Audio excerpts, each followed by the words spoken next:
We're brothers. We're happy and we're singing and we're colored. Give me a high five. We're switching from Restream pretty soon because every day I feel like there's something new with the intro. They could disrespect the whole show, not the intro, not the intro. Yeah. But what's going You on, can't everybody? do the intro, that's bro. what I'm That's saying. us. That's what I'm saying. The intro's fire, man. You can't mess that up. It's pissing me off, bro. But what's going on, everybody? Man, it's your boy Joe Castro, aka Philly Fresco, here with my brothers from another mother's bunch of mothers and love and hate at the same time. But I'm here with my guy James George. We best of enemies. We back, man. What's up, boys? How y'all doing, man? We took a week off. It felt like a whole year. It's nice to be back on the show. How y'all been? I'm good, man. Happy to be here. Football was on last night. Slept in this morning, so life's good, man. Can't complain about anything. Y'all both slept in this morning. Exactly. Yeah. That's normal. That's normal though. But preseason football happened last night again. Cowboys got a rare preseason victory, and some players that we've been looking to turn up a little bit, and one in particular that everybody been having their eyes on, played pretty good last night. Yeah. I mean, it's been interesting. I want to so this week we're gonna kind of do what we did last time we were on here, kind of talk about what's going on with each team. Any questions that you guys have in the chat, definitely throw it in the chat. Any questions we have, obviously we'll throw it up there as well. But I want to ask y'all first, because this has been kind of a topic of contention. There's been a lot of different opinions on this, and I want to know how y'all feel as far as starters go in the preseason, because we see a juxtaposition. You look at the Eagles, we haven't played any of our starters on offense really, but you look at the Bears, they had their starters in till I think the fourth quarter with 5 minutes left. So there's different opinions when it comes to the preseason and starters. But how do y'all feel mainly about your team? Because obviously we're all kind of in different situations too. How do you feel about starters playing in the preseason? How would you kind of work it out? I think it depends on the age of the team, right? And kind of where your team is settled. I think with you in Philadelphia, the team is a little bit more settled, more of you guys know what you are. You guys have your personality set up. You guys have your schemes already in place. With Washington, we're still kind of refining, kind of figuring out who we are. So it is that delicate balance, because I think we do want to play our starters. We played them about a quarter yesterday, which I think is about a fair slate. I think we get to go out there. It ended up being too serious for Jaden Daniels. It's funny because you want them to go out there and you want them to practice, but at the same time, you also want to protect them in their health, right? I think our season in DC relies on Jaden Daniels. So we kind of have to be careful with what we do with him. So I kind of like the fact that we teased him a little bit, but he's come out twice, looked efficient both times, and two good drives to get him out of there, get his confidence up, and then bubble wrap him for the preseason. I don't think they're gonna. Sorry, for the regular season. I don't think he's gonna play in week 3. So it was good. Good little run this week. For me, I guess I'm half and half, because I see the Chiefs. I see a lot of these other top teams that are playing Patrick Mahomes and those guys, and you're like, why is he in your head? You're kind of like, I understand why they're playing him, but if Patrick Mahomes would get hurt on a freak accident, first thing they'll say is, why the hell was you playing Patrick Mahomes? You don't need to. That don't make no damn sense of what you were just trying to do. So it's like a slippery slope, because one part of me wants to see the first team offense with Dak and a couple series just to see it, just to get them in the mood of football, just to get their juices flowing, just to get that camaraderie, just to get the balance, I guess. So I definitely just want to see that the first couple series, and then you go sit down. But at the same time, those injuries are scary. You done already had a major injury with Sam Williams in training camp, so you think about those things. And right now, the way with CD still holding out, you think, kind of keep Dak out too, because you just don't want no drama happening right now with that. But so to me, it's kind of hard, because part of me wants to see those first team, but I would say more part of me wants to see those younger guys play. This was the year, in my opinion, I didn't want to see Dak. We wanted to see Trey Lance. This is the year we wanted to see Trey Lance. He was on the team all last year, and everybody wanted to see him. So this, to me, was the opportune. This should be his preseason. And really, they played Cooper Rush a couple series. I didn't even want to see him. They should play Trey Lance the whole damn game, because we already know what Cooper Rush is. Yeah.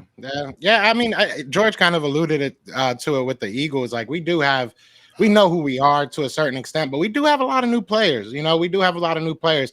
I know that you kind of lean on the fact that, at the end of the day, Saquon Barkley is a professional. He's played football for his whole life. He knows what's going to happen come week one. So you feel good about that.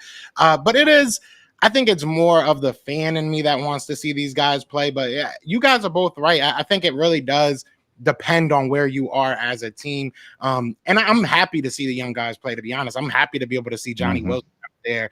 Happy to be able to get guys reps that, you never really might not be able to see. And guys like Nakobe Dean is really on the bubble. I don't want to say as a roster spot. I feel like he's going to make the roster no matter what, but he's definitely on the bubble. Is he a starter? Is he a backup? Is he a guy that we're going to give up on after this year? I mean, there's a lot of question marks around some of these guys. So for those type of players, I think that it's big. I think for a guy like James Bradbury to just kind of be able to say he might not be good, what I'm saying?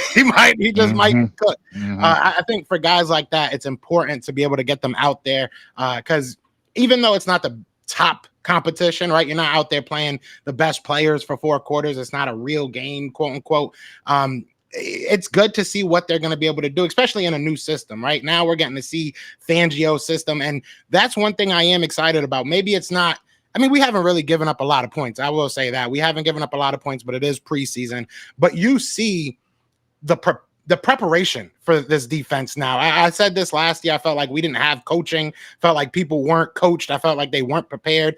This year, you're at least seeing, linebackers move with wide receivers. You're seeing the communication in the back. So I think, like you said, for young players, and I think for new systems, it's important to kind of see what you got going out there. But I do want to talk about these preseason games and just what we're seeing from these players, because I think there's a lot of things happening for all of our teams right now, and even the Giants. We could talk about the Giants. But before we get into that, shout out to everybody in the chat. We got 100 people in the chat. We needed our coffee. It looks like the chat needs their coffee too. So, what I'm saying? Get your coffee in you and let's get this chat going. But shout out to everybody already in the chat. We appreciate y'all. I know it's a random Sunday, 12 o'clock. But I want to start. I started it last week, so I want to start. I was going to start with James. I guess we're not. We'll start with George. I can start off. It's fine. Yeah. And just let me know what's going on with your squad, how you feeling so far about them. Just about the Washington Commanders. Where are they? So we're looking pretty good, man. So the big story this whole offseason, we talk about it all the time on this show, is basically what is Jaden Daniels? So what is he, right? And basically the last 2 weeks, he's been looking really strong. So last week against the Jets, he came out for 1 series. I believe he was 4 for 5, threw a 42-yard strike, and he also did a zone read run around for the touchdown. The big thing with him last week is that basically there was a play where Cliff Kingsbury called a screen, like a bubble screen, and Jaden Daniels saw that it was not going to be effective. It was pretty well covered, and he audibled out, and he basically just had an all-out, vert route for his wide receivers, and all go, and he basically did that on his own accord. It was funny. I don't know if you guys caught it in the media, but Dan Quinn said, he wasn't supposed to do that. It was kind of like, I don't know if you guys ever watched that movie Top Gun, where Maverick flies by the tower and it kind of shakes everything up. Dan Quinn said that. He's like Top Gun. He asked for permission to fly by the tower, but he didn't get it, but he did it anyway, right? So Jaden Daniels, audibled on his own, did that whole vert route, took a shot 40 yards downfield, and it was successful. So I like that. People were it was funny. DC. I'm sure y'all see it in Philly and in Dallas, sports talk, drama, all that extra stuff, right? They're like, oh, man, is Jaden Daniels a malcontent for audibling it out? Is there a split between the coach and the quarterback? I'm like, dude, come on. There's a rookie quarterback that saw there was bad coverage, audibled out, and took a 40-yard shot. So for me, that was awesome. I love to see that. So that was the Jets last week. This week, Jaden Daniels, same thing, right? Walks out. Basically, I don't know if it was, I'm sure it was intentional, but I don't know what the purpose was behind it. But Cliff Kingsbury basically started off with up-tempo offense. It was basically a hurry-up offense the entire time Jaden Daniels was in the game for about 1 quarter. So it was 2 series. And it was great. Jaden Daniels walked up. He was 10 for 12. I believe it was 78 yards or 98 yards. I don't have it in front of me. But he walked away with a 93.8 QBR rating. And it was awesome, guys. It was fun to watch because 1, 2, 3, throw. 1, 2, 3, throw. It was Jaden Daniels was in rhythm. He knew where to go. He was getting rid of the ball quickly. So that was very impressive. So I like this. I think Jaden Daniels is as advertised. On top of that, he had 2 zone read runs where he basically, faked the running back, fake a run up the middle, then basically ran outside as a quarterback run. So I think that's going to be a bigger element throughout the season. I think they're kind of teasing it now in the preseason, but I was happy with that. And I'll pause for now about the quarterbacks. I have a whole bunch of other stuff to talk about, but any questions about Daniels so far? My only question about Jaden Daniels is where you brought up obviously the hurry up offense. You brought up, him audibling out. Is there any like indication of what this offense is going to be? Do you feel like you're going to be a team that's reliant on Daniels to make decisions and go out, year one, or is it going to be a running team and, just kind of let Daniels learn as he goes? Do you think they're going to throw him into the fire, or is he kind of, get nurtured along? I think they're good. Like, they haven't really said it yet, but like from reading the tea leaves, I feel like they're slowly spoon feeding Jaden Daniels. I don't think they're going to throw it all on him. Last year we had Eric Bieniemy. He was the most pass happy offensive coordinator in the whole league and the least run happy. He had the least amount of runs in the entire league last year. I think we're gonna have more of a balance. Brian Robinson, let me ask you guys a question. Do you guys even know who Brian Robinson is, or do you like Brian Robinson? Do you guys know who I'm talking about? Is he the running back? Yeah.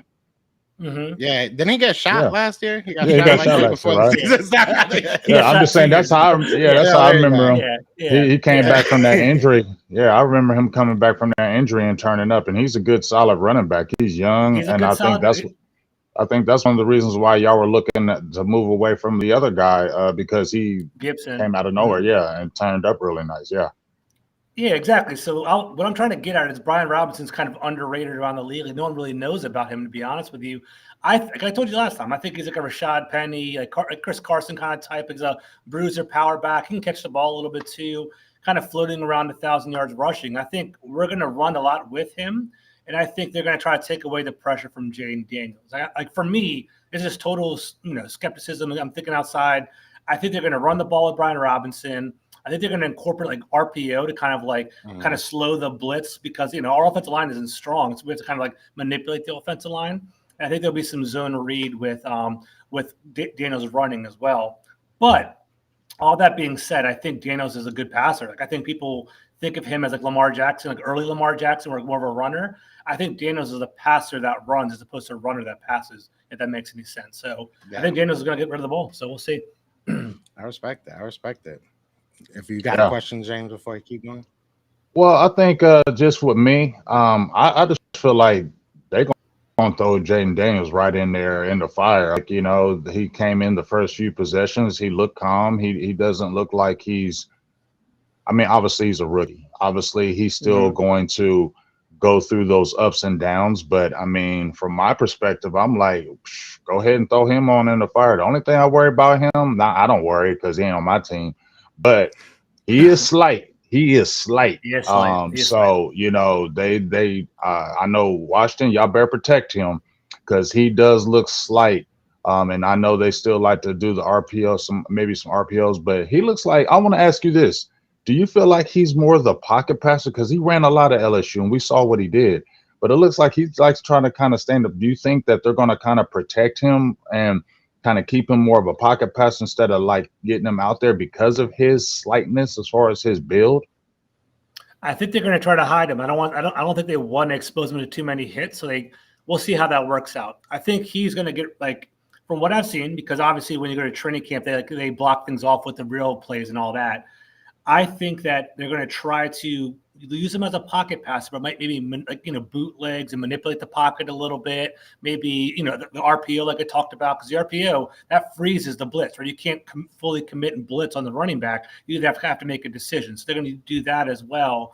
I think they want him passing the ball. Like, if you guys, all you guys in the chat as well watching the show, go online. There's basically a second or third play.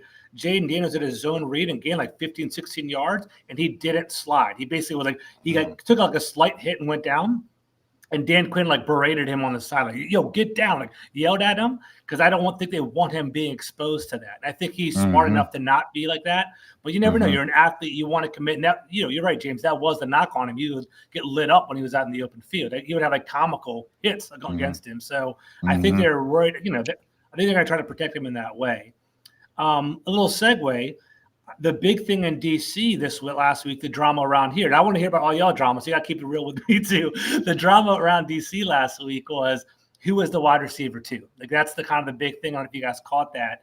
But Jahan Dotson, we drafted him in the first round 2 years ago, number 16 overall pick. I love Jahan Dotson. I think he's a great route runner. I think he has great hands, but he's undersized. And I think he was, to be honest with you, I think he was a reach at 16. Like I think there were other wide receivers that are out there, maybe get him, late in the first round, early second round. He's a slot guy, but he was playing boundary here in DC. So I think, the last regime drafted him. He came here to DC. They're trying to find a way to incorporate him. But I don't know if this name rings a bell to you guys. You guys remember Diami Brown? Does that ring a bell to you guys? Yeah. So Diami Brown was a wide receiver one when Sam Howell was the quarterback at UNC. He's more of a deep threat, kind of like a Troy Franklin type guy, but bigger. And Diami Brown's having a great camp. We've unlocked him because Brown was pretty bad here in DC the past couple of years. So now it's Diami Brown, potentially wide receiver 2, putting Jahan Dotson in the slot. How are they going to incorporate them? So that was kind of the drama here in DC, but I think they're both going to be used. And I don't know. It's interesting. So people are in drama. Like, is Jahan Dotson going to be traded? Is he not going to be there? But I think Jahan Dotson's fine. He'll be okay. Yeah, I could send him to Philly. He's from Philly. He's a good Didn't he go to Penn State? Yeah, he went to Penn State for sure. Yeah. I'll take him. So, hey, but let me ask you this question. Do you think your offense is going to – because I feel like every time you talk about the Commanders or whatever their name is for the year, you talk about their defense. I think that's usually the first thing you bring up. Is that going to change? Do you think that this is the type of team that can change that narrative? So what's funny, like obviously we're talking about the game yesterday. The offense has looked great the past 2 preseason games. The defense hasn't looked good the past 2 games, which kind of rose my eyebrows a little bit, right? Like looking at yesterday, Jaden Daniels marched down the field. He basically, 2 drives marched down the field. And then our field goal kicker, this is good red flag. Our field goal kicker stinks, dude. Riley Patterson, he's not going to be on the team. He missed 2 field goals yesterday. The first 2 field goals, he was 1 for 3 to start off the game.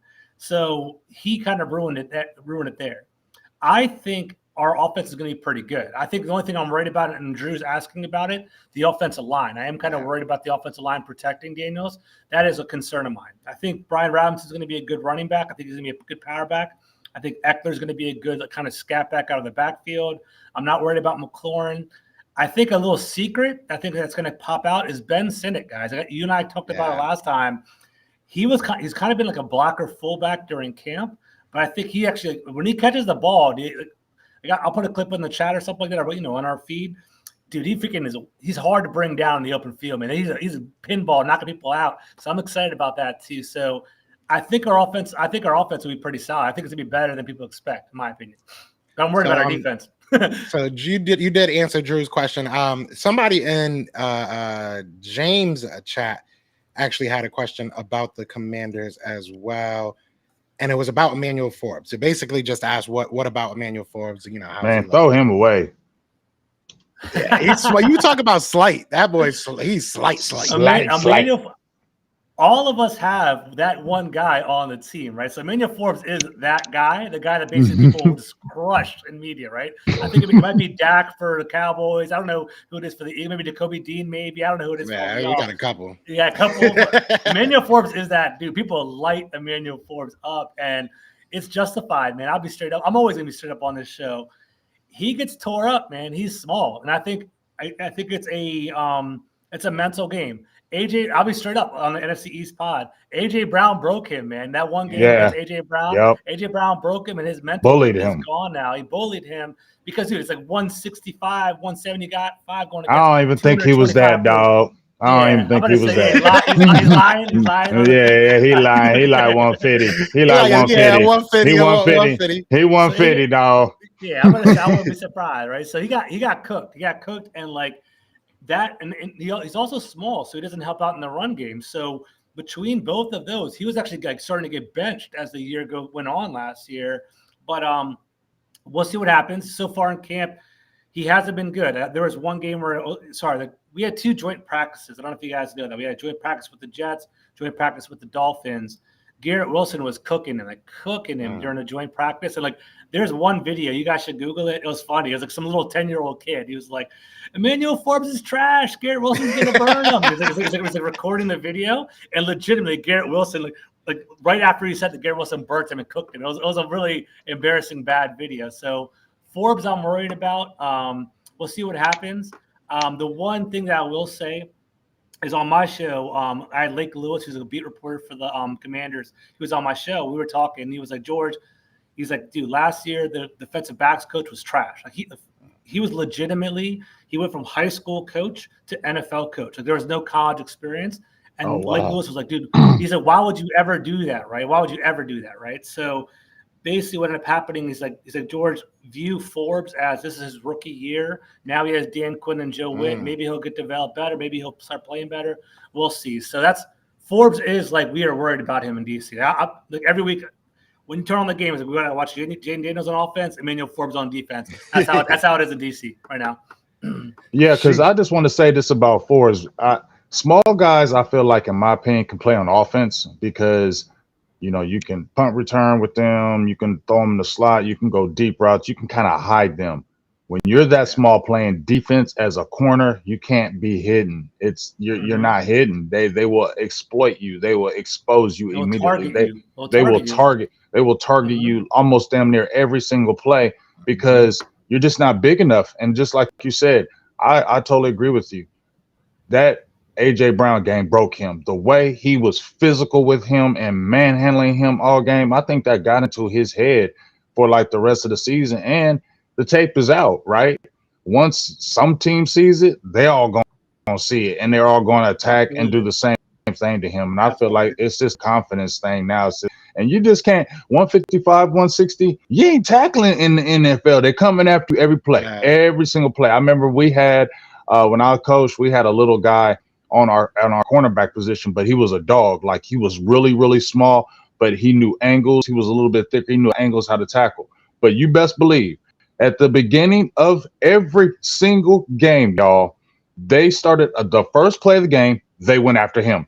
They went after him the first play of the game to see, okay, let's see where he at because he's tiny. Let's go see where he at. Then when they saw he could tackle and make plays, then they started readjusting how the offense is. But the best believe the first play they did, let's go see him because he led them. You got to test it. And one last thing, sorry to interrupt you, Joe, but like I remember there was the Bears-Commanders Thursday night game. I saw it in person. I have tickets. I was watching the game, but also went back and watched the film. There was a play where it was a run. And what ended up happening was Emmanuel Forbes was on one side of the field, like it was like a trips right or something. So most of the wide receivers was on the other side of the field. So Forbes was isolated. I saw Justin Fields look at it, call an audible, and flip the play that way. And it was a freaking guard running at Emmanuel Forbes. Like, dude, a guard's going to freaking throw him like a juggernaut out of the way. It's going to be an easy run. It was like a 40-yard run because they ran at Emmanuel Forbes. He's a liability out there right now. And I'm worried about him. Hopefully his thing is a ball hawk. He's supposed to be a guy that takes chances and gets interception. But if you're not doing that right now, but you're also a liability in other areas, what good are you right now, right? So that's kind of where we are with Forbes. So hopefully he'll bounce back.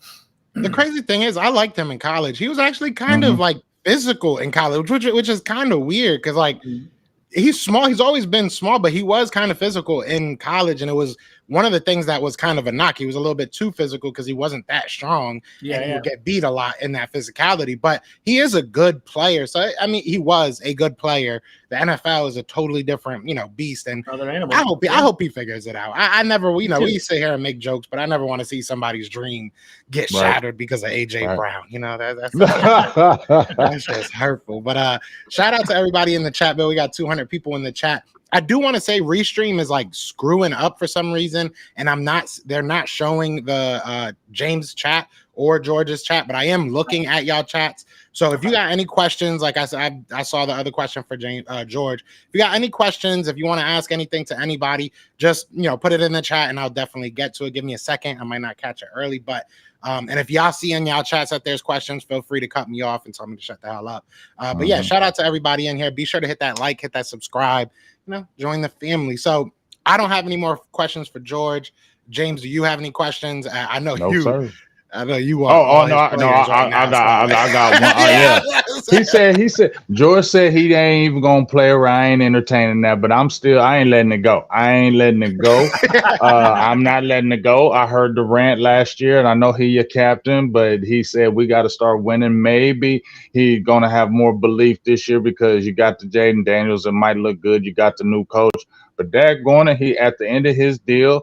I know there was some disgruntledness with him. Dallas is still looking for interior, even though we traded for a player.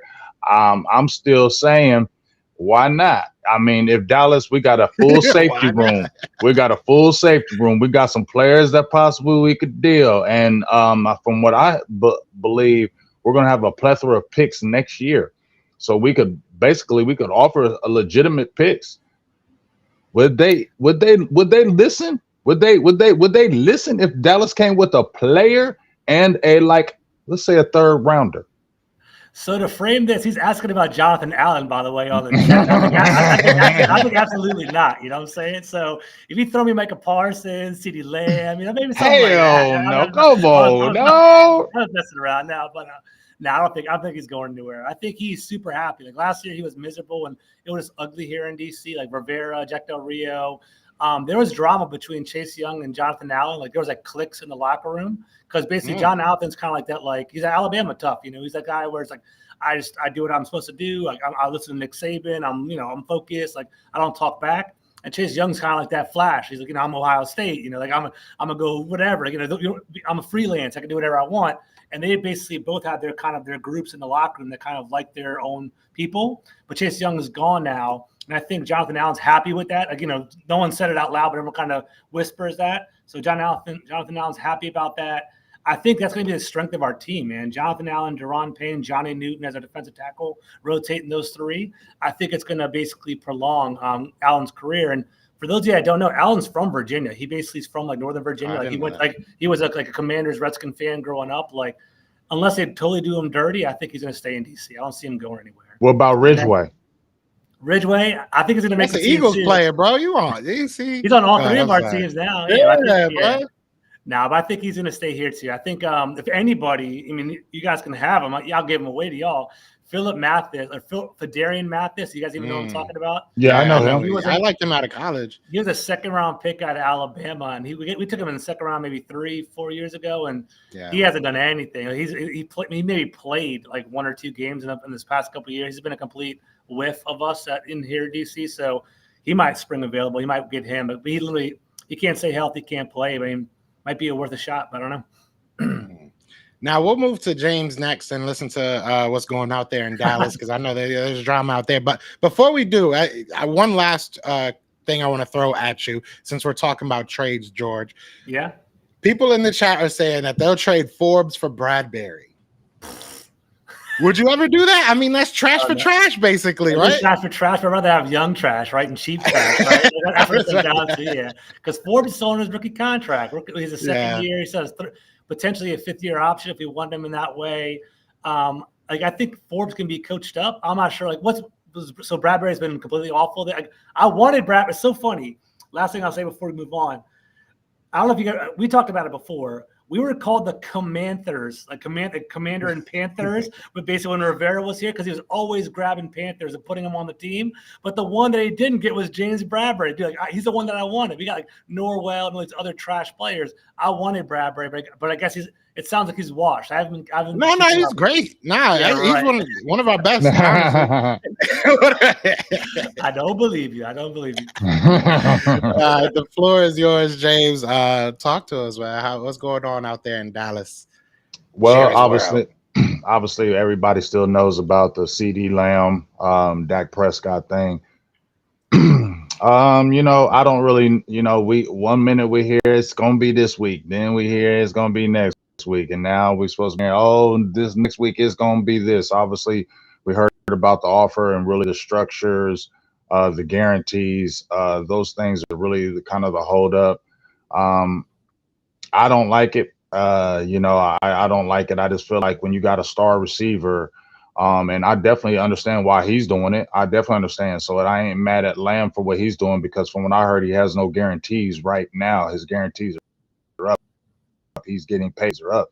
So, they could still go this whole year and then still franchise him next year for real. They could still franchise tag him next year and then still try to figure out a deal. So I just feel like that's not good for the team. The longer you're away, I just feel like when you come in, you don't have the year that you were going to have. Injuries could play a part now. And then just the lingering thing that's over Dak Prescott, I feel like it's still a distraction right now. So from that point, I don't like that, and I don't like how they're dealing with it. Things should already still been done, and I feel like it's just a distraction, and it's going to come up later on. Just my opinion. Now, the good side of it, our game yesterday, the preseason game. I saw some good positives in that preseason game. We just talked about it earlier. Trey Lance, he's been the talk of Dallas since last year, since Dallas picked him up in the trade for the 4th round. Didn't see the field all last year, and I thought he should see it at least a couple times, especially with Dallas had like 5 blowout wins, and I thought he should at least get on the field. But we all knew this year was going to be the Trey Lance watch, right? Everybody was going to be all eyes on him like Tupac. So, everybody was, training camp. Oh, Trey throwing these interceptions. He can't throw with this. He can't throw with that. And I was like, hey, man, I don't want this dude just to fail. You feel what I'm saying? Not clown the Joneses just for fun of it. But I don't want the dude to fail because I feel like he's a better option than Cooper Rush. Obviously, we saw the first game. There was an uneven performance, but he got better as the game went on.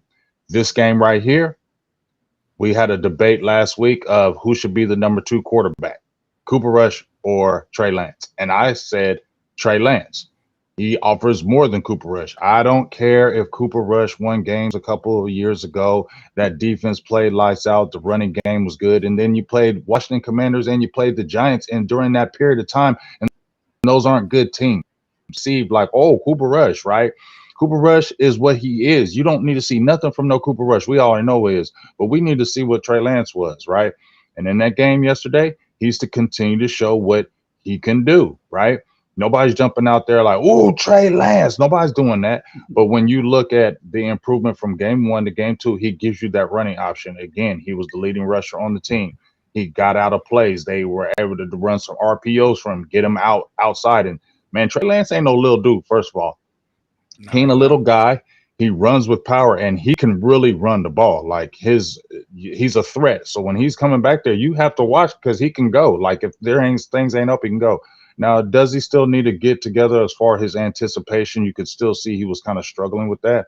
But guess what? He took the team like 97 yards for a touchdown. That was very impressive. We had a rookie from a very small school like Southeast Missouri State, Flournoy. He came in, had 5 catches on that drive, and the fade where he jabbed that cornerback in and caught the fade touchdown was beautiful. And then Trey took the team down the field again and then ran in for the touchdown. That's what you want to see. Number one, because Minnesota lost J.J. McCarthy, right? And the talk was, Trey Lance was already being talked about as a trade piece before they picked up J.J. McCarthy. Now he's out. So for me, we want Trey Lance to do good. Because at the end of the day, the better he is, it helps the team. If you keep him, the better he's a piece. You can come back and flip a pick. So that was very good to me. I got a question for both of y'all. Whenever also, go ahead. So go ahead. So real quick with Trey Lance, tell me if I'm wrong. I'm not being a hater, but I was looking on the feed on Twitter. They're saying he was inaccurate yesterday. Is that true, or am I off about that? No, he was like 15 for 21. The thing that they were saying about Trey Lance is that he doesn't throw with anticipation. Sometimes he still holds the ball. Okay, and I think that's his biggest issue, that he holds the ball and he tries to throw it right at the spot until anticipating where the receiver is going and throw it then and throw anticipation throws. And then he throws those 100-mile fast outs. So if the receiver's doing a 5-yard break on the out and he's throwing it like super hard. Okay. Yeah, the touch. But like I said, he calmed down. I felt like they gave him a good game plan. And when they gave him a good game plan, it was able to calm him down. I think he was like 15. I'm pulling up the stats right now. Yesterday, he was 15 to 23 for 151 and a touchdown, and he ran for 1. That ain't bad. Mm-hmm. No. I will say, I think that when Trey Lance first came out, there's a little connection there because that was kind of when Carson Wentz was kind of like what's going to happen with we were in that mode when Trey Lance's draft was up. So I remember doing a whole video about Trey Lance comparatively to Carson Wentz. And Trey Lance was a better prospect, in my opinion, coming out of college than Carson Wentz was. The thing with Trey Lance is that he's very raw, very raw. He only played, I think, 16 games in college, and it was at North Dakota at that. So there's talent there. Like you said, he's got the size, he's got the speed. He has an incredible arm, but he just doesn't know how to fully use it. So it'll be interesting if you guys actually took the time, because I think that was the problem with San Fran. They were so focused on what's going on with Jimmy G, what's going on with Brock, what's going on with these guys, that they kind of forgot that you got Trey Lance because he got hurt. So it was like, if they would have actually took the time to develop him, it would have been interesting to see what they would have had. So if you guys took that year last year and just said, all right, we're going to work on you as a quarterback. Don't worry about games. Don't worry about film. Worry about your, just fundamentals. He could be a really good player. So I like Trey Lance. I don't like him now because obviously he's got the worst, uniform in NFL on. But you guys got a player. I did think that he was really good coming out of college. So he didn't throw an interception in any of his games. I mean, I don't care where you do that. That's pretty darn impressive. So, yeah, I mean, that's all the good stuff I can say about him. That's all I got. To jump on. So go ahead, James. No, I was just going to say, people are trying to dog him and this and that, but I mean, I'm going to go ahead and agree with you, Joe. Like, here's the thing. The NFL doesn't have a developmental league like the NBA or a developmental league like baseball. They don't have obviously they have the UFL, right? But it's not really where you can just drop them down during the year and then they can play and then you can just call them back up. You know what I mean? So it's really hard for you to get development. And then people need to understand when he came out of college, he got hurt in San Francisco. He got hurt immediately in San Francisco. And then he wasn't a pick of Kyle Shanahan. That's not a pick that Kyle Shanahan wanted. And then once he saw Brock Purdy, he was already on that train. And that's one of the reasons why he got Trey Lance out of there, because he didn't want nobody. He didn't want that pick of him being around him to throw Brock Purdy off. Now Trey Lance is in a situation where he can actually grow. And like I said, we got Cooper Rush, and I ain't tripping. Like, people are like, oh, it feel better if Cooper Rush win games. Man, Cooper Rush helped win those games a couple of years ago.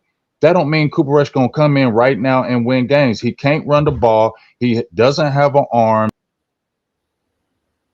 And teams are going to understand and know that. So who can be a dual threat, who can really challenge a defense, and not somebody who, when this guy comes in, we already know what he is. We already going to shut that down because he can't throw. Let's press these receivers. Let's stack this line because we know he can't do anything else, right? Trey Lance gives you a better option than that, and I feel like they need to continue to let that grow. And in his last preseason game, he need to play all the damn snaps, for real. But I want to say a few other things about my team. Go ahead.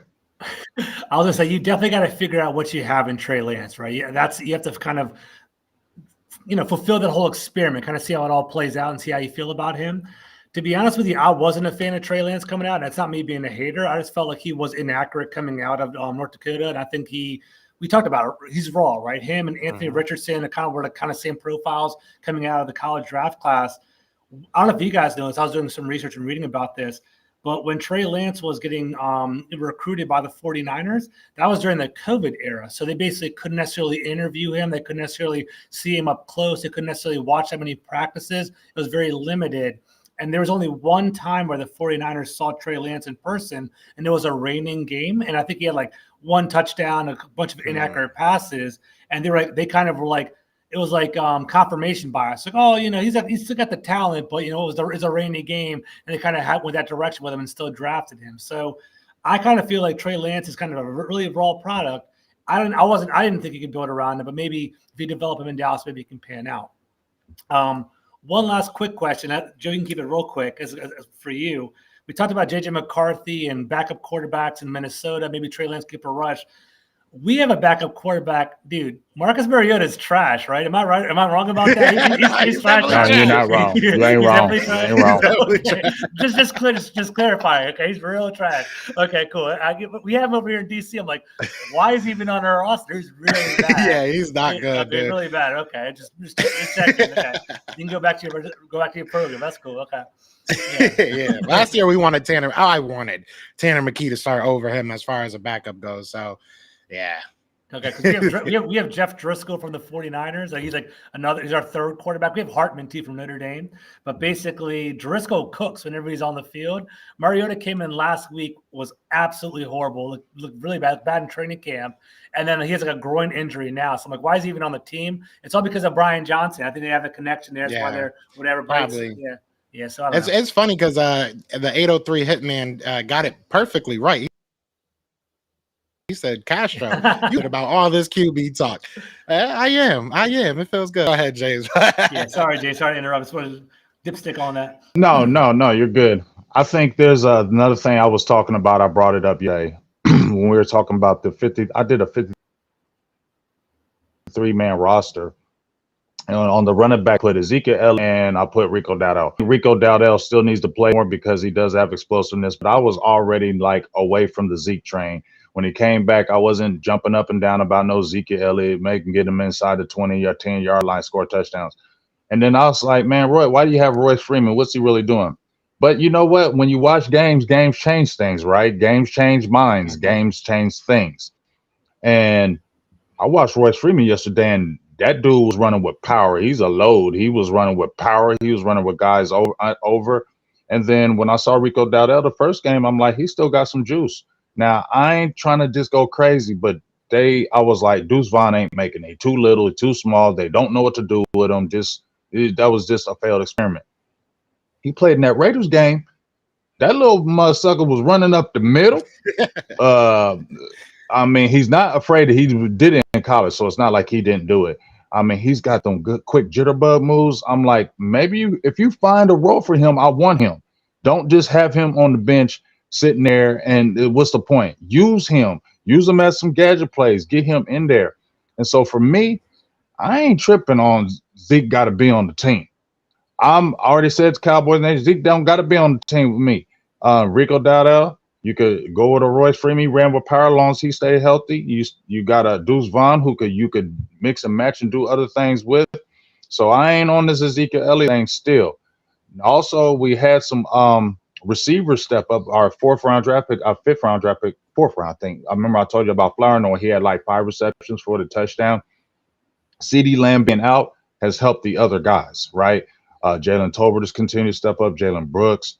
So we feel good about that. But I think the biggest thing right now, and I'll give it to y'all here in a sec, is that we made a trade this week. We got Jordan Phillips from the Giants. I wanted Jordan Phillips when he was at Buffalo in 2019. He had like 9.5 sacks that year, had like 40-some tackles, the best season he had not one in them.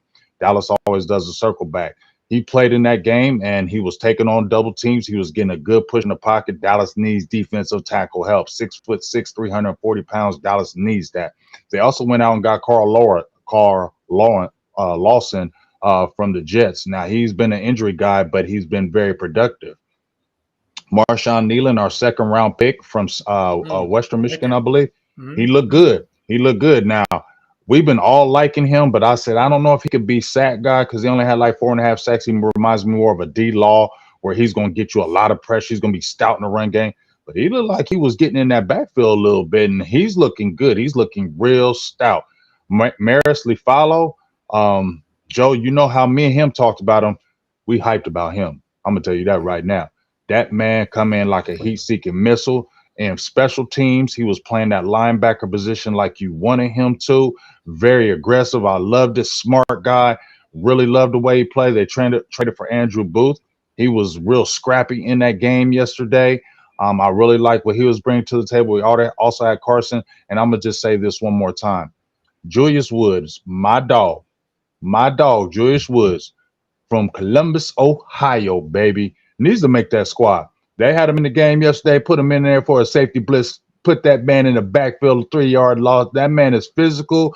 We got a plethora of safeties. Mukama can play some corner. dog, don't cut my dog, okay, because of the numbers. Somebody gonna snatch him up instantly. Do y'all hear me? Don't cut this man.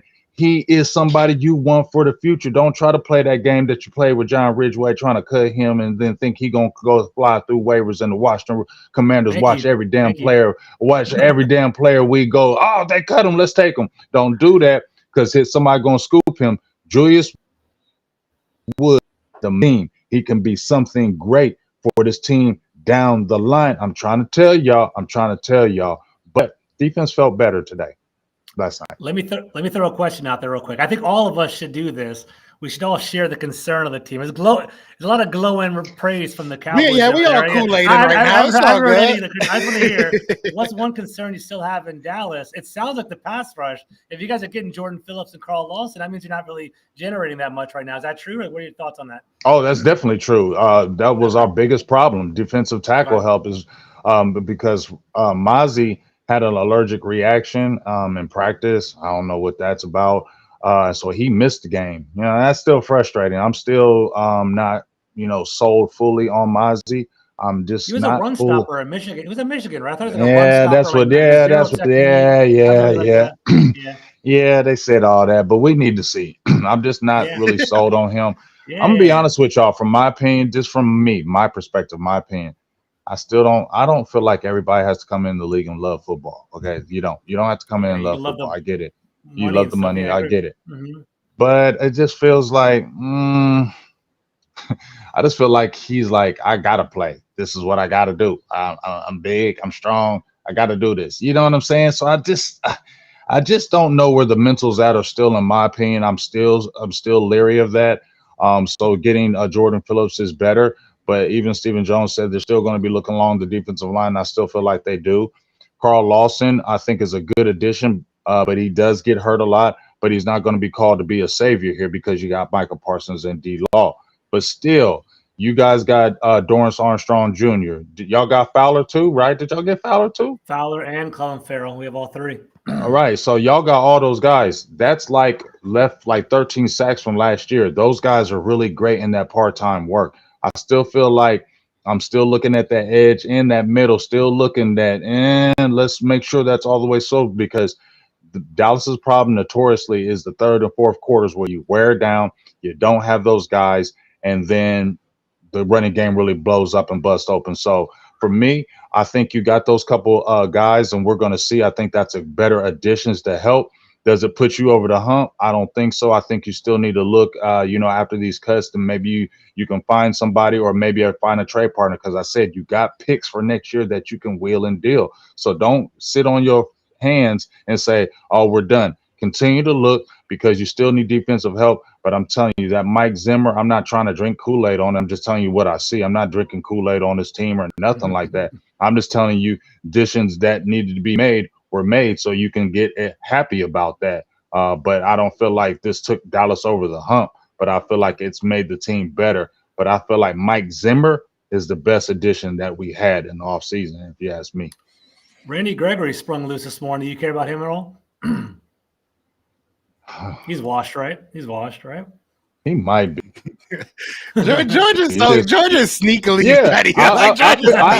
I ain't mad at that. Because Randy Gregory already had mental health issues, and I'm not trying to throw him under the bus for that. He hasn't shown up for camp yet. It feels like those things are coming again, so you kind of don't want to deal with that now. You understand what I'm saying? Like, I don't want to deal with no controversy and no drama with that. So let's just stay away from him. Yeah, it makes sense. My question is what, and pardon my, terms, I guess, but what can save this team? Because I really don't, in my opinion, unless you guys win a Super Bowl or something crazy happens, this team is going to get into a rebuild. Maybe if not, I understand you still are most likely going to have CD, obviously still most likely going to have Parsons. But what team in the league is built around a linebacker and a wide receiver? You need a quarterback. Like I don't see, because I don't see you guys being bad enough to get a quarterback in the draft. I don't see Trey Lance taking that step quick enough. Like, what can realistically save your team? Like, I feel like this year is kind of it no matter what. This is Dak's last, kind of shot. And I'm not trying to be, I'm not trying to be, I don't even know the word. I'm not trying to be negative or a hater or anything like that. But it just feels like there's so many questions that cannot get answered. You know what I'm saying? So, like, in your opinion, what's the best case scenario for every play? Does that make sense? Best case scenario is that they have to go to a championship game this year. That's the best case scenario, because that's the only way you're going to keep the camaraderie with Mike McCarthy, because he's on the 1-year deal. Mike Zimmer's on the 1-year deal. Dak is 1 year from. I mean, this is all right now, and we've all talked about it. None of that is changing. I still, in my opinion, it's still feeling like lame duck, no matter what you went and trade for and this and that, because I still feel like if you love Mike McCarthy like that and he's done what he's done, extend him for a couple more years and keep everything together. Because right now you're putting all that eggs like, well, if it don't work this year, it could be blowed up. Why wouldn't it be? You get what I'm saying? So I just feel like they just need to get that stuff done. But, they keep on saying they're going to get Dak done. They keep on saying they're going to, get CD done. But you know what? I believe it when I see it. And when you tell somebody you love them, you go ahead and do things to show you love them. And I ain't seeing that love right now. So I hear a lot of people saying they love, but I ain't seeing the things behind it to show the love. So until those things behind it to really love, I'm going to believe there ain't no love. And I'm going to believe this still is a lame duck type season unless you really extend people. Because you can extend Mike McCarthy right now. There ain't no things on no coaches, dog. You can do that. And I feel like, why not? I mean, let him continue to show that he can. Once again, I'm going to say you gave Jason Garrett damn near 10 years, and we already knew what the hell he was. He didn't do nothing what Mike McCarthy's did, but now you got Mike McCarthy back against the wall, and he did 100% better than Jason Garrett. So that's just still the goofiness from the front office. So until that goofiness stops, there's always going to be those type of things that go on here, and just, whatever. And my last question is actually, I want to know your opinion. Now, you might have heard it too, but Mike Lombardi was talking about the Cowboys and talking about, them signing Dak and CD. And he basically agreed with Jerry that that it shouldn't be something that you're having to run to these guys and get it done. And it's a priority because of the way last year ended. How do you feel about that? Because that was an interesting take. I don't know if I 100% agree with it. Talent is talent, but how do you feel about that? Do you think that since last year didn't end how you want to, there should be a little bit of trepidation from this front office? Or is it just, hey, you know who they are, go sign your guys? You know who they are, go sign your guys, for real. If you keep on telling me that y'all love Dak Prescott and he's the guy, we just love Dak Prescott, we just this, and this, then if you, like I said, if you love him, then show it. The Green Bay game shouldn't be indicative on Dak Prescott because the whole team played like crap. The coaching played like crap. So you can't put that on Dak Prescott now. And Joe, I'm critical of Dak. You know that. I'm be critical of Dak. But bro, we can't do that and say that was just Dak's fault in that Green Bay game. That's BS. That's just not true. So you can't put that on the indicative of well, because that Green Bay game, that's going to give us pause. Nope, that's just going to tell me, like I've been telling you, Joe, they haven't really truly believed in him. So that is one more excuse for them to say, and we just if you use things like that as an excuse for why you, because if your guy is your guy, you're okay. That was an anomaly. Because it's not like Dak played terrible in 2016, 2018, 2021. We knew that was the team. 2022, we knew. I said that was his year to be the Dak year, and he kind of dropped the ball in that 2022 season. That whole game last year was the whole damn team. So my thing is, if you believe in your guy, you make it happen. If you don't believe in him, go somewhere. The back and forth game. They should, as a Commanders fan, they should sign him. And Dak's a good quarterback. I think he's solid. They just sign him. They just sign CeeDee Lamb too. He's a good player as well. I don't know why they're half stepping over there in Dallas for real. I think he's a good player. I feel like if you don't sign Dak, you might not want to sign CD. You might want to trade him. To be honest with you, it's not even hating on CD. They're talking about this. I didn't mean to cut you off, Joe, but from talk to my guy Mike White, and people be hating, but he was telling me, and I believe it, that it's like it's not one without the other. It's like they both are like, CD's like, okay, if I sign this deal, I want to know Dak's going to be here because I don't know who's going to be throwing me these passes. I ain't want no Cooper Rush pass, and we still know Trey Lance, so I ain't signing all this money here. I want to win. I want to win championships, and I want to know my guys here if I sign all this money. And Dak is, I want to be here, but if y'all want to play games, I can go somewhere else and somebody's gonna pay me. That's a fact. Yeah. I can go if Kirk Cousins, like Mimi Kim said, if Kirk Cousins, 36 years old, with a tore Achilles knee, tore up knee, can get 40 mil and get that guaranteed again, you gonna tell me Dak Prescott can't go on that open market and get paid? Come on, y'all. That's what I'm saying. That's what I'm saying. I have no more questions. I have more questions. I just want to say Kirk Cousins, Hall of Famer finesser, dude. How much money? Hall of Famer. Hall of Famer, dude. Gold jacket finesse, dude. He's crushing that contract. He's the contract king. If you ever want to learn how to work a contract as a quarterback, you better follow Kirk Cousins. He needs to become an agent. He needs to become an agent after his career because that's ridiculous. He needs to talk to YouTube for me. You know what I'm saying? Work out my pay and everything. I like that. I can't even hate on him. It's crazy. Yeah, I can't even hate on him. I want to pose this question to everybody because I actually like this question. And now I'm not going to be able to find it. Who asked it? Here we go. 803 Hitman asked this. What's one thing that your team is going to regret not doing this offseason? I'll start with George and then James, and then I'll do my whole Eagles spiel after that.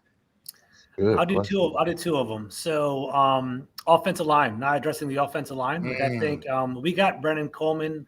He's a third-round tackle out of guard tackle out of Texas Christian. He might be our starting left tackle as the year starts. I think our offensive line might be a liability. It might be an issue, and when you have a rookie quarterback, you need an offensive line to protect him. So I am kind of worried that we aren't deep enough at the offensive line position. So that's one. And then two, pursuing Brandon Ayuk more heavily, man. Like I think we have Terry McLaurin. Ayuk is openly campaigning to come to DC. He wants to play with Jaden Daniels. They're friends from college.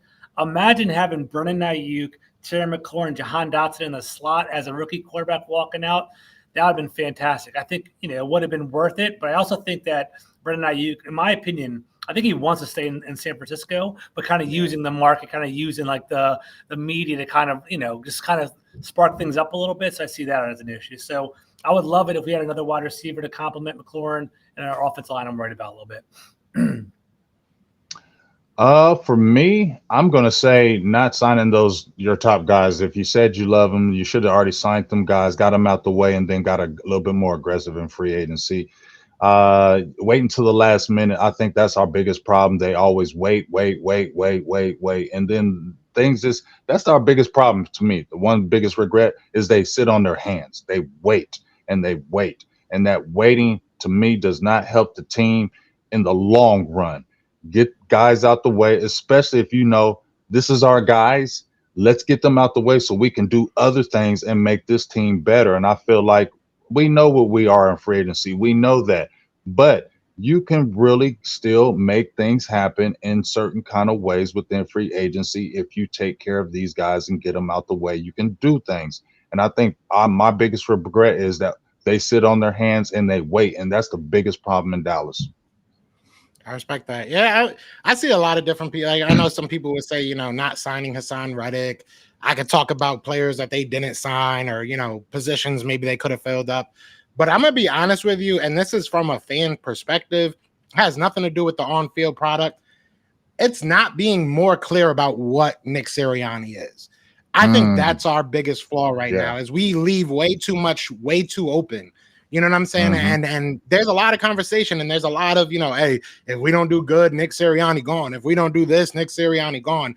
And when you have that much tension, and this kind of goes on Jalen Hurts as well, but when you have that much tension and you have that much question about the leader of your group, that's gonna, kick in at some point. When you have a bad game or you're having a bad couple weeks in a row, that question is going to start seeping and it's going to become a problem. So I'm a little bit nervous about that because you have to be behind your leader 100%. And right now, I don't know.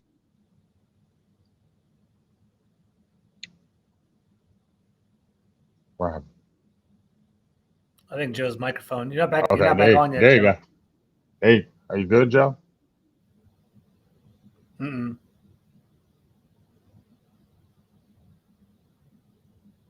No, I can't hear you. See them Eagles, yeah. See that Eagles organization heard you, dog, and they don't want you doing all that talking. They got to get your mic right. Nothing good to say. You know what I'm saying? That's what's going on.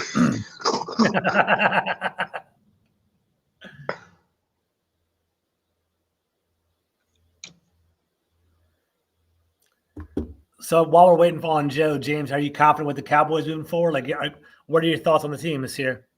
I mean, like I said, I still feel like we have the talent to win 10 games, at least 10 games. I mean, we're talented enough to win at least 10 games this season, but I'm still not going to go away from lame duck. You got your coach in limbo, contracts are in limbo. I just feel like that's going to be a deterrent later on. Maybe it doesn't show up right now, but I feel like that's a deterrent. There you go. There you go. Is that you? Restream. It has 2 different places to mute you. So it muted me like in the back end. This is so weird. Anyways, I'm sorry. I didn't mean to cut you off. No, that was Philly. They were muting you on that Nick Sirianni thing. They heard me talking that talk. They heard me talking that talk. But where was I? What was I talking about? You was talking about Sirianni. And all that stuff. Yeah. I don't know who my leader is. I don't know if it's Jalen. I don't know if it's Nick Sirianni. So at the end of the day, you guys, they have to figure this out. They got to be a little bit more upfront and a little bit more transparent, in my opinion, when it comes to that, because you don't want to have question marks about that. But there's a lot of, there's a lot of things that people could say. I could have brought up safety or whatever. There's so many different things. But I'm agree with you with Sirianni. I'm agree with you with Sirianni. And Drew don't never want to. Drew, you just don't believe in nothing. But guess what?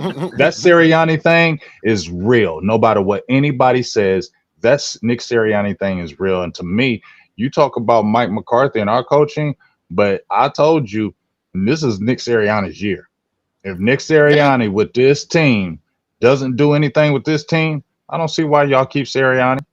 I agree with James. I think he's on the hot seat for real. He's on the hot seat last year. He's on the hot seat. Yeah, he's on the hot seat. Nobody's talking about it. He's on a major hot seat. Yeah, I can't say yes or no. I can't. That's my thing. Be more transparent. If that's your guy, no matter what, you know what I'm saying, and you just like that CEO type of coach, make that apparent. You know what I mean? But like, look at what Frederick said, how he's running things. People like, we don't know who's the, and that's always kind of been the issue with Eagles. It's always kind of a mess in that sense. But at the end of the day, I don't think it'll kill us. It's just if we start doing bad, that's going to come back and rear its ugly head.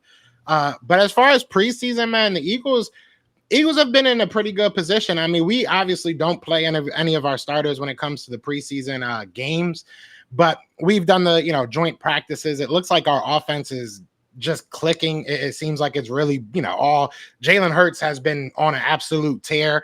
I know that people, make fun of it, but he hasn't thrown an interception all camp yet, which is nice. And just the way that he's handling himself. Obviously, I'm not at the camp, but from everything I'm hearing, everything I'm reading, everything I'm being told from people that are there, he's just handling himself properly. He's staying in the pocket longer. He's, reading the field better. He's being more of a quarterback. And I think that that's something that we were all kind of hoping he would take even another step in as a quarterback. So I'm excited about that. I'm excited to see that. Saquon seems like a perfect fit. They're all, getting along, which I think that we all kind of knew would happen, but that's beautiful to see. Devontae Smith, I feel like is taking a crazy step this offseason. I mean, everybody knows who AJ Brown is. Everybody knows who Devontae Smith is, but I think Devontae Smith could really, really make a great argument for that 1A, 1B thing we were talking about last couple years. That boy is something different. He's a very, very good wide receiver, and I think he could be a top 10 guy this year. I truly do. So he's taking a big, big step. This offensive line with the addition of Becton is interesting. Becton did get a little banged up today at practice, but he seems to be okay. He seems to be okay. He seems to be okay. Landon Dickerson got a little banged up too. They're both okay, it seems. So are you worried about your offensive line, Joe? Let me ask you this. I didn't mean to cut you off. Are you worried about your off? Because we already talked about Beckman. We was going back and forth on Twitter, and I said Beckman, he's gonna get hurt, and he already got some nicks and necks. That's been his MO is injuries. Do you think Beckman this a free agent? I forget now. Mekhi Becton, right? That's it. Yeah, Mekhi Becton. Yeah. So how'd you guys get him? I forget. You guys drafted him? Was he? I think we drafted. No, he wasn't a draft. I think he was a He was free with the agent, if I'm not Jets. mistaken. Yeah, he was with the That's Jets. what I Yeah, thought. he He was got the Jets, right? Okay. Okay. he got cut from the Jets, if I'm not mistaken. So Okay. because of injuries. yeah, but I mean, we moved him to guard, so he was obviously a tackle over there. We moved him to guard. We'll see. I mean, we'll see. I do think that Tyler Steen can play. He's not great. He had a bad preseason game. I will be serious, but am I worried about them? I'm worried about injury. I think every year I'm worried about injury. You know, that you lose a guy like Lane Johnson, there's no real replacing that. You know, Right. but I think that if they're healthy, we're fine. I truly do believe that. So I'm worried as far as health goes, but other than that, I'm all right. I think our backups are decent too, so we can get by a couple games. But the only person that if we lose him, I think that our offensive line is totally different is Lane Johnson. I think that's the only guy that really he's kind of, especially now losing Jason Kelsey. I think he's kind of the main guy on that offensive line. So stability, yeah. Other than that, I'm not too worried. It's injury. That's really and just like 63, so you can't really do much about injury. So, well, I'll tell you we'll what. see. But I'll tell you this: I'm already going to make this notion right now. The best offensive line in this NFC East will be the Dallas Cowboys. We'll see. I can't say anything. I think our offensive line to be bad. So I can't. Yeah. I don't think so. I think if we stay healthy, I think we'll be disgusting. I think nope. I don't think that because number one, have y'all seen Tyler Guyton out there? Have you? We got we could go player for player. Our we can go for let's go play and for player. And they're proven. The only place I'll give you is guard. Is one guard side. That's it. Our left we got Lane Johnson and Jordan Mailata, both top 10 offensive linemen tackles in the league. We have Landon Dickerson, who you can make a conversation about top 10 in the league. Watch these two. Landon Dickerson be struggling though. We know what he does not. Yes, he does. He struggled last year. Yes, he did. You was trying to say he was better than Tyler Smith. Tyler Smith better than him. No, he's not. I think it'll be You're close. Crazy. I would give you Tyler a tie. Smith is better than you're crazy. Tyler Smith is better than him. Zach Martin and them two rookies. I'm gonna just tell you right now. Cooper Beebe and Tyler Guyton. Yes, you just watch. I like Cooper. I like Cooper. Watch. You just watch. We're gonna be there too. I like Guyton. Guyton's a dog, and he nasty. Guyton ain't all right. Guyton is the dog, and he nasty, and he got the nasty streak too. 6'7". What this? He awkward. I've seen him get he ain't no awkward. I've seen the man get thrown around. He has bro, he got 3 left feet. Ain't no way Guyton better than anybody on my offensive line. I'm sorry. Okay. He aight though. We'll see. He's gonna be better than I. Honest assessment, I think the Eagles got a better offensive line. For me, walking into the season, the Eagles got a better offensive line. I said will be. I didn't say now. I said will be. Maybe. We'll definitely have to revisit that at the end of the year. That's a good call. Good conversation. But that's probably the good. I'm gonna be honest with you. Like our offensive side of the ball is probably the good right now.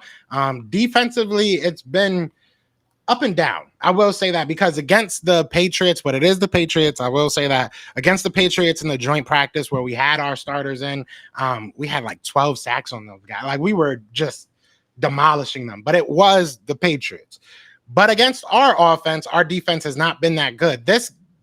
Our practice today was probably the first time, and people can tell me if I'm wrong, was probably the first time that our defense was better than our offense. Like the defense actually made some plays this game or this practice. Jalen Hurts wasn't 100%, this practice. It was definitely a win for the defense. So it's weird because we talked about it last time. Usually you're used to the defense being a little bit more ahead of the offense, but it seems backwards this year. And even with, I said earlier, it's nice to see the defense kind of communicating, knowing their assignments a little bit better, but they're still not tackling. We're in the position, but we're not making the plays.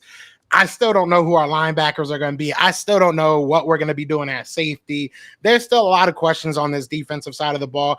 I don't know if I'm 100% sold on our defensive line. So I'm going to be real with you. Our offense, we're gonna have to figure it out. Our defense, we're gonna have to figure it out. We're definitely gonna have to figure it out. So your defense is the bigger concern of the two, right? Your offense, you're pretty confident in defense, you're concerned about. Okay. But I will say our defense is young. Our defense has a lot more room to grow. They have a lot more they have more ceiling, right? Like our offense, we kind of know what they are. Our offense is our offense. We have dogs. We got a bunch of all-pro players, all-star players, but we know what they are. We know what to expect from them, or at least what we should expect. Defensively, I don't want to sit here and say they're going to be absolutely garbage, but I'm definitely not confident to say that they're going to be good. You know what I'm saying? So it's kind of one of those things. Once we start seeing some real bullets flying, then we'll see what happens. But even Dean, like Shine is talking about, Nakobe Dean having a good day today at practice. He's been up and down. I've seen that he's having struggles against coverage, and then the next day I see that he's having a great day at practice. So it's really weird. And I think we all came into this season knowing that our defense would probably be the point of, conversation or contention, whatever you want to say. I'm a little nervous. I'm gonna be real with you. This offense is gonna have to score like 35 a game. I ain't gonna lie to you. So we'll see what happens. But I do think that the defense has an opportunity to be good. I think that it's way better coached than it's been in the past couple of years. I mean, outside of that Super Bowl run, even in that Super Bowl run, our defense wasn't that great. They sacked the quarterback a lot, but they gave up a lot of passing yards, and they made big plays, but they weren't a consistently great defense. You know what I mean? So even when you look at when we won the Super Bowl, our defense wasn't all that great. Realistically, none of those cornerbacks are still on this team. So, is it a team that we could win a Super Bowl with? I've seen worse. I will say that. But I got to see what they're going to be. I can't 100% say that they're, great or bad or whatever you want to say. So that's kind of where I'm at right now with the defense. And like I said, the offense I'm excited about. A lot of these young guys, Jeremiah Trotter, I was kind of pessimistic about what Jeremiah Trotter would do, but he's impressed me the most, if I'm being honest, defensively. He's been going crazy. Quinyon, he's been doing really, really well. He's been taking on matchups against A.J. Brown. He's been taking on matchups against Devontae Smith. So it really, luckily, and I'm not trying to, talk junk about Forbes, but luckily we have guys on our team that can kind of demolish your confidence right off the gate, so it doesn't happen in a game. So I think that really is helping these young players. And Cooper is injured. He just got back. So, it's going to be nice to see what he can be able to do. But the defense is getting tested by one of the better, if not, top five. I think our offense has the potential to be a top 5 offense in the league, at least scoring wise, yards wise. So they're getting tested early. So I don't know if I should be worried that my defense can't keep up with my offense, or be excited that my offense is just outpacing, a defense that could be good. So I know it's a long story short. I don't know what to worry about with this defense. But if y'all got any questions, let me know. And shout out to everybody in the chat, man. We got 350 people in the chat. Nice. Y'all woke up and got their coffee. They woke up and got their coffee. They got their coffee. They got that coffee. I love that coffee. Only question I got is, I'm gonna say I think your offense will be good. I would definitely say that. I am still wondering how that Saquon Barkley thing is going to work. I still am looking how that dynamic is really going to work, and I'm still going to keep my eyes on Jalen Hurts, Kellen Moore relationship, the whole coaching, all of that. I'm still looking at that dynamic. I still need to see how that works. We haven't seen it. We've seen the preseason, but we haven't seen them together, really do the things. And, we've been hearing no interceptions at training camp. I'll be looking at that. But I am going to be interested to see how that Jalen Hurts, Kellen Moore dynamic really works. Kellen Moore was not a bad coordinator. People dogged him over here. We didn't like certain of the things he did, but you can't sit there and say that the offense wasn't explosive. They had top 5 offenses the whole time he was there, damn near in Dallas. So you can't disregard that. So I'm just going to see how that really dynamic works. And I'm going to tend to agree with you that there are a lot of questions. Even though you have talent on that defensive side of the ball, there are a lot of questions there. And I'm not Vic Fangio. I think he's a little overrated, in my opinion. I think he's a little overhyped right now. Yeah. I think he's a little overrated. I think he's a little overhyped, and I think things could blow up if the defense doesn't do good under him. Yeah, I will say the Eagles fans, me included, have complained about this defensive scheme for like the past 3 years. Even when it wasn't, Sean Desai, we've ran a similar Vic Fangio type scheme, for a while now. It's not something that's going to be totally new or foreign to this team. So I've always said, and this is me being a little pessimistic, but if you don't like peanut butter and jelly, does it really matter that Gordon Ramsay's now making you a peanut butter and jelly? Just because the guy that, invented the defense is now coaching the defense, we didn't like the defense. So, I mean, we'll see. You know what I'm saying? That is me being pessimistic. But at the end of the day, it's like, if you don't like steak, it doesn't really matter who's cooking it for you. You know what I'm saying? Like, it's going to be steak. Yeah. I don't know. Like, I'm a little bit worried because I don't like the, playing back and only letting the four front guys rush. We've been waiting for the next coming of Jimmy Johnson since, God rest his soul, he's passed away. That's what as fans, we've been waiting for that for so long. And it doesn't feel like the front office wants that or the Eagles want that. They want somebody I don't know what they want. I'm going to be real with you. At this point, I really don't know what they want. So we'll see what happens. I'm hoping for the best. I will say because I know that is something that a lot of people talk about with Kellen Moore and Jalen Hurts. Obviously, I'm not in their mind. I can't tell you exactly what they're talking about or anything like that. But it seems like it's going decent. I know like the big storyline was when Jalen Hurts was talking about how the offense is 100% different and nothing's, the same and it's all new to him. That might be good, to be real with you. I mean, he's done very well. I think that a lot of it incorporates Jalen Hurts' feedback. So I don't think that it's, just Kellen Moore saying this is what we do, go do it. I think a lot of it is like what works well for you, what, can we work around with you? So I'm not going to sit here and be like, oh, this is going to be perfect. Everything's going to work out fine. There might be bumps in the road, but I do think that it's more of a collaborative effort. And I haven't heard or seen any type of, and trust me, I think Philadelphia media would be the first to, point it out. I haven't heard or seen anything as far as them, butting heads or Jalen wanting to be, more of the guy or anything like that. So I'm cool with it so far. We'll see. Obviously, that's something we're going to have to continuously watch throughout the season. So you're not wrong for bringing it up. But right now, it seems like they're kind of getting along, and even Nick Sirianni seems like he's doing what he's supposed to do, whatever that is. He's doing it, I guess. You know what I'm saying? So, we'll see what happens. Okay. Any more questions about the Eagles? Seems like not. At the end of the day, the Eagles going to win the Super Bowl. And, we know that ain't happening. We know that ain't happening. That's not going to happen. I don't know why people think that James be bullying me just because we agree on things. They be like, you let him say whatever. No, Joe know I'm speaking the truth. Like, y'all Eagles fans be getting mad. I don't be trying to hate. I really don't be trying to hate on things I just really see from the team perspective. Now, the diehard Phillies are always going to hate everything I say about Philly. Any little thing I say, the diehards are going to say, blah, blah, blah, they're going to say that. But the analytical, the people who ain't swaying or ain't just keeping it real, just like when y'all say something about Dallas, I may not like what y'all just said, but if it's real, it's real, and that's just what it is. Yeah. James nailed it, to be honest with you. I was going to jump in and ask a question to Joe, but I couldn't because I think he nailed it. I think the Eagles, basically, they have a lot of talent on offense. I think Saquon's going to be a good fit for them. I think it's going to be a multiple offense where they can run the ball, and I think the Philadelphia will be strong. The dynamics, I think that's going to be what makes or breaks the team. Are they going to get along well, right? Like A.J. Brown, I love the player. I think he's an awesome player. He's a great wide receiver, but he's kind of a hothead, right? What happens if he's not getting fed the ball a lot? What happens if Saquon's not getting fed the ball a lot? How is Jalen Hurts going to, if he has a bad game, how's he going to react there? So that's one thing. Then James nailed it. Vic Fangio, I think, is kind of a name. Like, he's kind of like a common name you hear about in the NFL, but is he dated now? There's a lot of film that's on Vic Fangio. He's been coaching for years and years and years. Is he truly special? Is he going to stand out? Is he going to bring a lot of pressure? We don't know. So I think Eagles have the talent, but at the same time, are they going to be able to put it into action? So we'll see how that plays out. Dolphins had a pretty good defense last year. I will say that. I know that there's a lot of rumors that the players didn't necessarily like Vic Fangio, but I don't really know if Vic Fangio was like all the way there because we were trying to get him before last year too. So it might have been one of those, all right, let me just get a job until I get my job. You know what I'm saying? So I really don't know.